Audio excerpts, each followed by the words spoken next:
In this last video for chapter 4, we want to talk about the way we've tried to sort of update our utility functions, if you will, right? So our standard utility function in economics is sort of assuming that more is better, right? So we have an increasing utility in consumption, and that, utility increases at a decreasing rate. So meaning, the first unit of something is good. The second unit is good, but doesn't add quite as much to utility. The third unit, again, adds some, but not quite as much as the second unit. And so we get that concave utility function.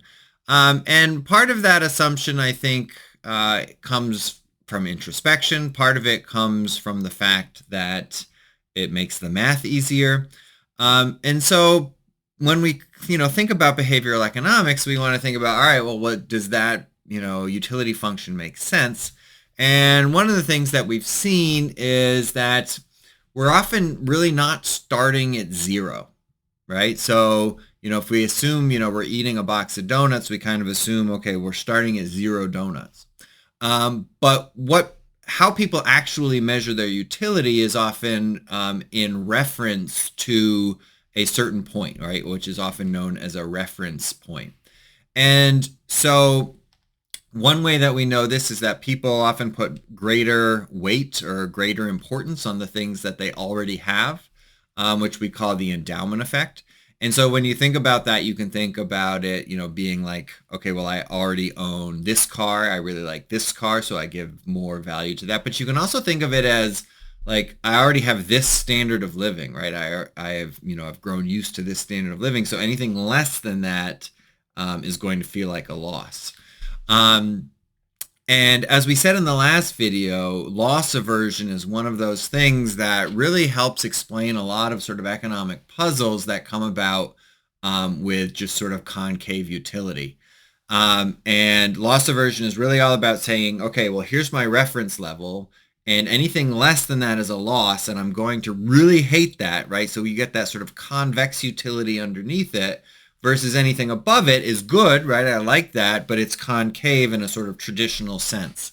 And so we've seen loss aversion in lots of different areas in economics.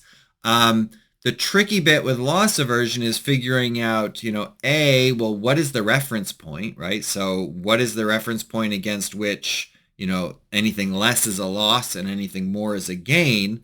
And then the fact that our utility function is no longer concave. And so a lot of the tools, the mathematical tools that we have developed in order to solve, problems, like you may have done in, intermediate microeconomics, just don't work with a non-concave utility function. So here's an example. So suppose you were offered the following bet. 50% chance of winning $100 and 50% chance of losing $80.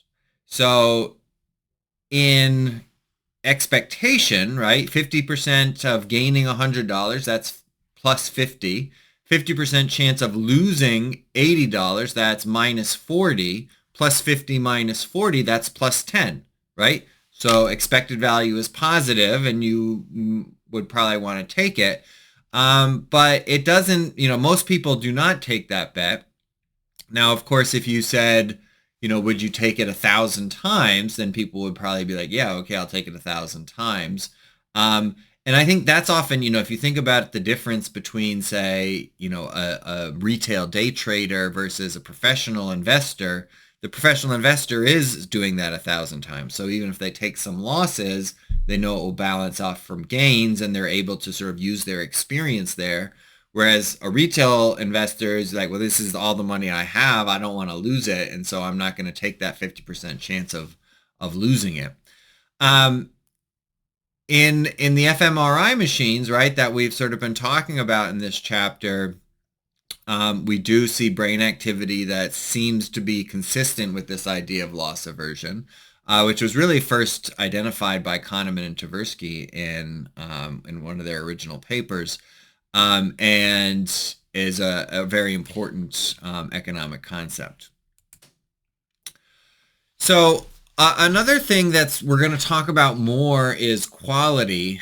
And one of the problems with quality is that when you're buying a new product, right, you don't know whether it's of high quality or not. And so one way that we sort of have tried to solve that is through pricing or branding, right? So if we say, oh, it's a Mercedes, I assume that's high quality, so I'm willing to spend more on this car. But also, if it's like, oh, this car costs $70,000, so it must be a really good car, otherwise it wouldn't cost that much, right? Um, and so what we found is that people, do make that assumption. And if you tell someone that something is higher priced, whether it is or not, they will assume that that it's better, right? So they have a wine tasting example in the book, and when they're in an fMRI machine, right, the scans showed increased, pleasure when people were drinking wine that they were told was higher priced, even if it was the same wine as other people were told is lower priced. Um, so then there's an interesting question, right? Of, well, is pleasure the goal, right? Because if we can just convince everybody that they're consuming really high priced, wonderful things, and they get actual pleasure from it, then is that good? And I think then we have to think about that a little bit more before we make any decisions.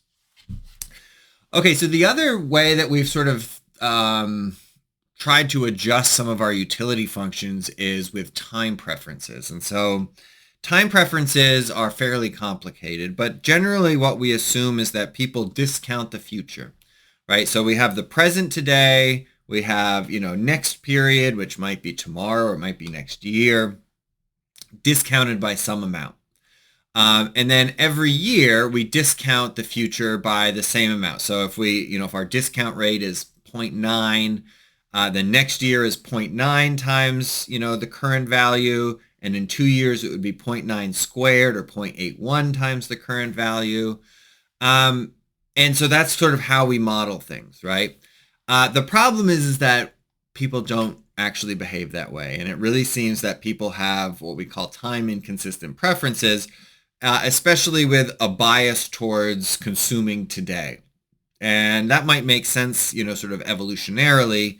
But it means that we're kind of always, robbing the future, robbing tomorrow in order to consume today. And so one way we've modeled this is with the idea of what we call quasi-hyperbolic discount functions. So if you want to be, fun at a party, bring up quasi-hyperbolic discounting functions. But basically, so, if we go back here, right, what we had was some discount factor, right, D. And then with our quasi-hyperbolic discount function, today we've got some utility U. In the future, right, we discount it by D, but then we have this extra discounting for beta. And so basically what that means is that there's greater discounting in the current period than in future periods. So between today and next period, there's a greater discounting than between, say, 2 years in the future and 3 years in the future.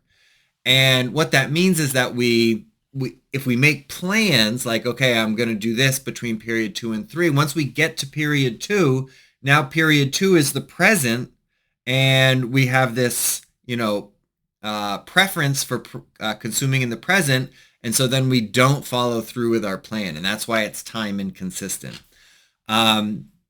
So, mathematically this can get a little complicated, but it kind of comes down to the same thing as loss aversion, where we don't have this concave time preferences, and that can cause problems in people's planning.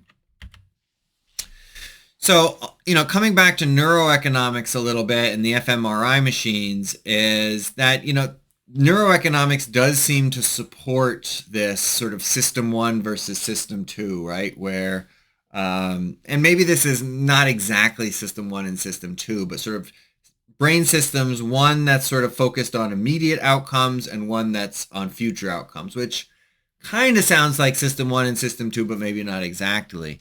And so, there's this quote in the McClure paper.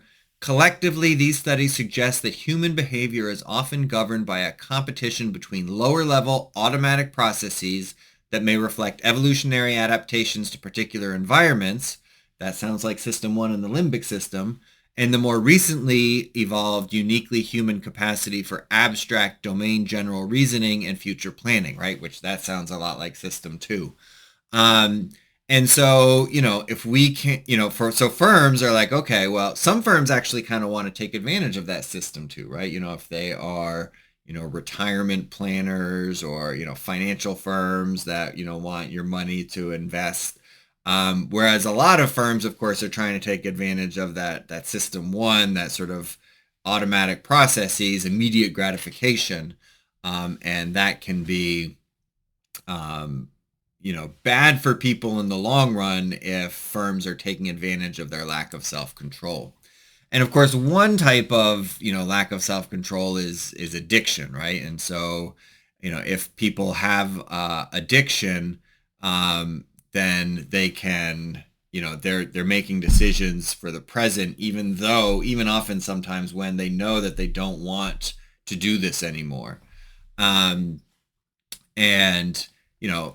that can be related to impulsivity, right? So the idea is, if we have too many tasks, too much complications, that can tire us out and we can be addictive. So think about when you're stressed, when you got lots of homework to do and you're like, okay, I'll just eat this bag of chips, right? Even though you know that you're like, okay, I shouldn't have eaten that bag of chips. And then of course the whole bag is gone and you're like, oh, that's terrible.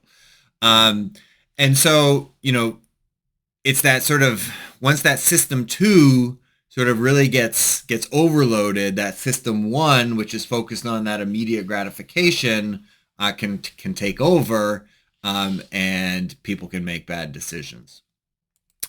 The last piece that we'll talk about here is this idea of identity. And so Akerlof and Cranton had a paper where people's identity can really influence their utility, right? So if you are, if you identify with one group, but you take an action that goes against sort of how you would expect that group to behave, that can lead to a loss in utility.